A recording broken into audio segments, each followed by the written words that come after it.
Well, you have been hearing a lot about the concern over the Zika virus around the globe, and there are cases popping up around the country, but so far, no cases have been confirmed to have originated here in the U.S. But a Valley man who spent some time in Recife, one of the most affected regions in Brazil, came down with a lot of the symptoms, and doctors believe he has the Zika virus, though they're still waiting for the results of blood tests to be sure. He spoke with me in this KMIR News exclusive.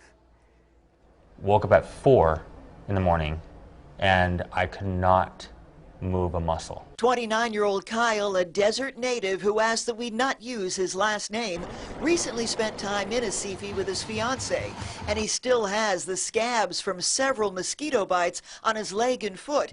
It appears the Zika virus hit him hard. It was so difficult for me to even stand, and I was like, what is this? And then his fiancée also began having symptoms.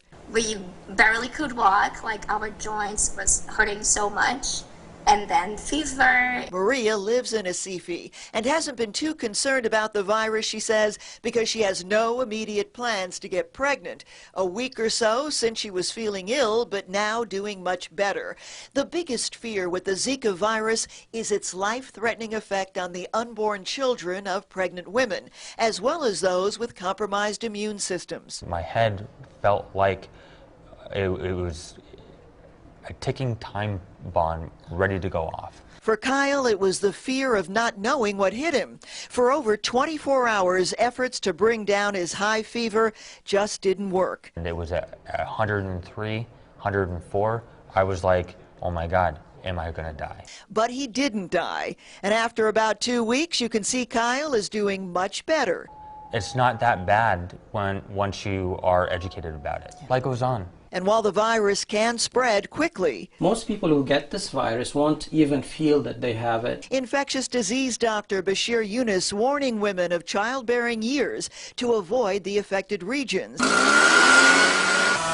And if you happen to have been in one of those areas, wait at least 2 years before getting pregnant. But for the overall population, he says there's very little to fear. So far, there is no need for us to be concerned about the Zika virus in the U.S. overall, especially in Southern California. Dr. Yunus also says if you're coming back from an affected area and you've had any symptoms of the Zika virus, you should wait a good while before donating blood because it can be transmitted through a blood transfusion. He advises waiting a year.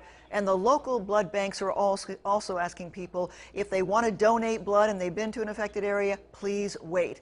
Now, another aspect of this virus is the possibility that it can be sexually transmitted, as was the case with a person in Texas.